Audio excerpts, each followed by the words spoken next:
la sortie de la prison, on m'a confisqué l'argent, on m'a confisqué mes cartes de crédit, on m'a confisqué mes véhicules. J'avais rien, plus rien. Si j'avais pas ma famille, je serais pratiquement SDF, quoi. Maurice a rendez-vous avec les gendarmes.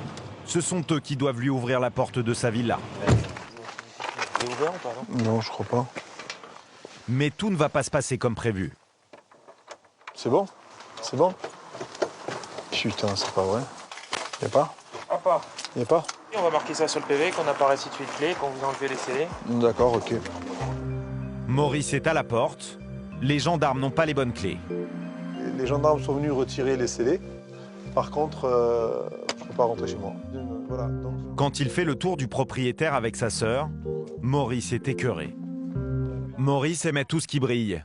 Il possédait un yacht à Saint-Tropez, une Harley Davidson et dans son garage quelques belles voitures. Maintenant, il n'a plus rien.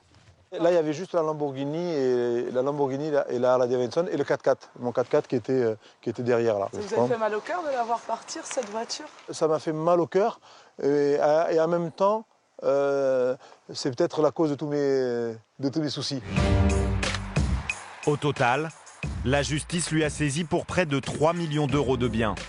Il y a 30 ans, il a gagné beaucoup d'argent en montant des bars et des boîtes de nuit en Normandie. Mais c'est aux États-Unis qu'il va faire fortune, avec toujours les mêmes recettes, restaurants et discothèques. En 1999, il a le mal du pays et décide de rentrer en France dans son village natal. Là, il investit à tour de bras, il achète une vingtaine d'appartements et des maisons qu'il loue. Et ce n'est pas fini. Dans la région, il possède 2 restaurants, une boîte de nuit, un garage de location d'utilitaires et de voitures de luxe. Dans le sud de la France et en région parisienne, il loue aussi une dizaine d'appartements. Aujourd'hui, toutes ces sociétés sont fermées. Son histoire n'a pas vraiment étonné les habitants du village. Qu'est-ce que tu fais, toi, là? Tu ne peux pas venir dire bonjour? J'étais occupé. Selon cette voisine qui l'a vu grandir, Maurice en faisait trop. Tu as vu? Tu t'es quand même laissé prendre comme... Comme un idiot. Oui. Comme oui, un idiot. C'est ce que je pense. Ouais, oui, comme un idiot. Eh oui. Je te croyais pas si couillon. Je crois que tu as trop... Trop gagné, trop exagéré. Trop fait voir. Ouais. Trop fait voir. Ouais. Même si j'ai fait quelques conneries, je ne méritais pas 6 mois de prison, quoi. Et les gens se posaient des questions dans le village ou pas? Oh, un peu quand même, oui. Et ils se demandaient d'où venait l'argent, c'est ça? Vous savez, quand quelqu'un a une situation un peu plus importante que le commun des mortels, il se demande comment on y arrive. Ce sont des détournements de fonds, des escroqueries, des recels. C'est une quantité d'infractions. Donc voilà, il y a beaucoup d'argent qui a été détourné. En fait, ces fonds qui ont été escroqués, qui ont été détournés, qui ont été obtenus par différentes infractions, eh bien, il a investi. Il a investi dans un immeuble et notamment au travers d'une société pour essayer justement que ce ne soit pas à son nom. Parce que c'est visible quand c'est au nom direct de la personne. Maurice nie tout en bloc.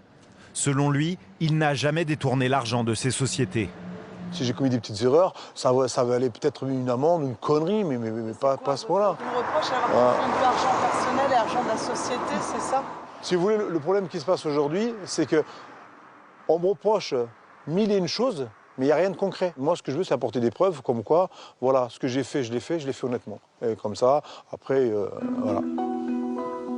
Démêler les montages financiers de Maurice va prendre des mois aux enquêteurs.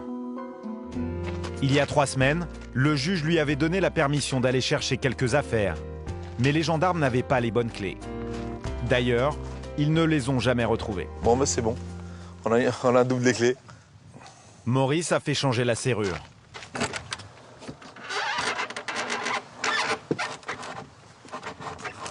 Cela fait 1 an qu'il n'a pas remis les pieds chez lui, depuis son arrestation par 35 gendarmes à 6 h du matin. Et qu'est-ce qui s'est passé là?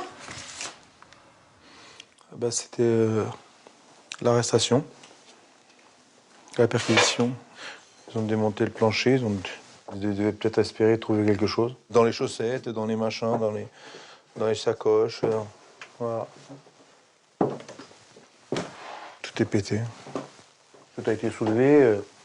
Des photos foutues en l'air. Enfin, tout a été retourné sans dessus-dessous, quoi. Voilà. Le dernier café que j'ai bu avant de partir, je pensais revenir le lendemain, moi. Tout est resté là. C'est du harcèlement et de l'acharnement, c'est sûr et certain.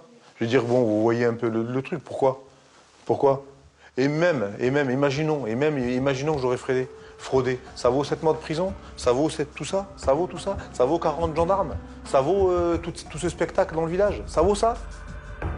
Depuis la fin de cette enquête, il y a plusieurs mois, Maurice n'a toujours pas la date de son procès. Et la majorité de ses biens est toujours saisie.